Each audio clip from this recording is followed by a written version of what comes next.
Вести на Слободна ТВ.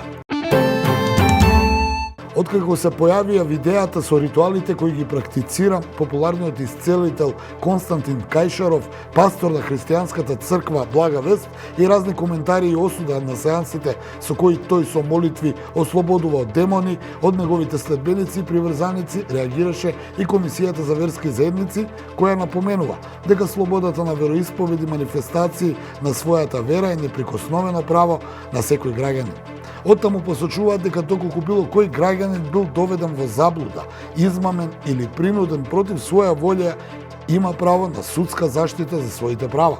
Граѓанин кој има сознание пак дека некое лице извршило кривично дело или друг деликт е повикан истото да го пријави. Секој човек има обврска и можност да размисли, но и право по собствена совест да одлучи кому и дали ќе положи верба, се додава во соопштението. Расправија поради место за седење е причината за синоќешната физичка пресметка помеѓу двајца малолетници во автобус на ЈСП во населбата Киселовода.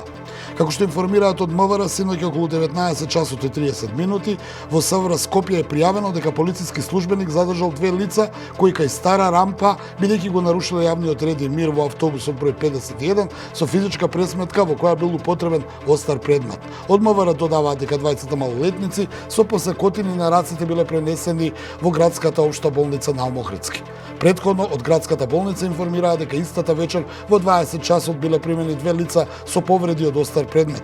Едно лице било препратено на скопските клиники, додека другото е пуштено на домашно лекување.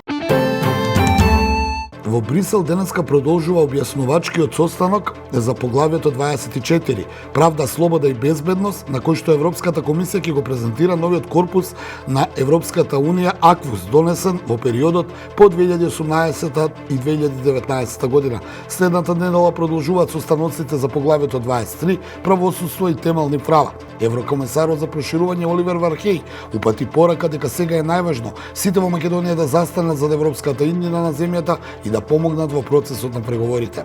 Вархеј на средбата во Брисел со вице-премиерот за европски прашања Бојан Маричич разговарал за процесот на скринингот во земјава со Европската унија, како и следните активности во процесот на преговорите за членство и актуелната политичка ситуација во Македонија. Маричич, кој воедно е главен преговарач на земјава со Унијата, го брифирал еврокомесарот за проширување Вархеј за скрининг со станоците и за подготовките за билатералниот скрининг, како и за посветеноста и мотивацијата која имаат институциите на земјава за процесот.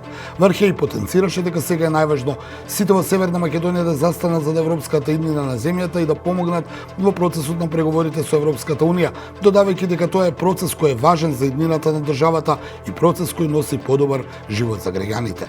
На состанокот било разговарано и за последните подготовки за подпишување на договорот со Фронтекс, кој ќе биде подпишан кон средината на октомври, но и за економските теми во пресрет на зимата која доаѓа и предизвиците со кои ќе се соочиме, предизвикани од енергетската и економската криза. Земјава официјално го започна скрининг процесот за усогласеноста на македонското законодавство со тоа на Европската унија на 15 овој месец. Се очекува овој процес да заврши во ноември 2023 година. Вице-премиерот Маричич рече дека досега сме усогласени со 40% од законодавството и во некои области сме на исто или на подобро ниво од државите кои веќе преговараат со години, како Србија и Црна Гора. Украинските региони кои се под руска контрола утринава започнаа со гласање на референдумот за приклучување кон Руската Федерација. Сепаратистичките власти го најавија референдумот во Донецк, Луганск, Херсон и Запорожје по контраофанзивата на украинската армија која врати делови од територијата во последните неколку недели.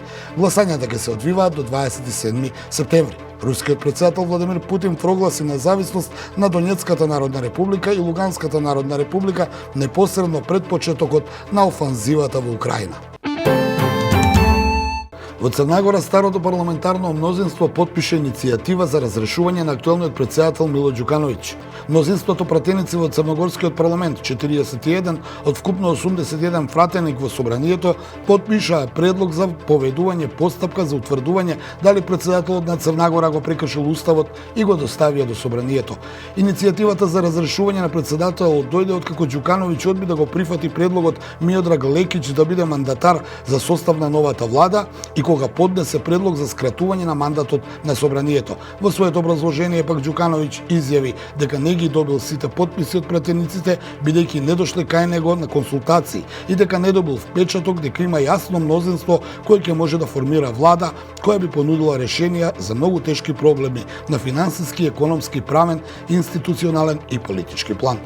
Во предлогот за разрешување, пратениците наведуваат дека Ѓукановиќ го прекршил уставот бидејќи како што тврдат на дискусиите на мандатарот за составот на влада не ги повикал сите представници на политичките партии, ниту Миодраг Лекиќ кој по договор на парламентарното мнозинство доби поддршка од 41 пратеник за да биде мандатар за состав на новата црногорска влада.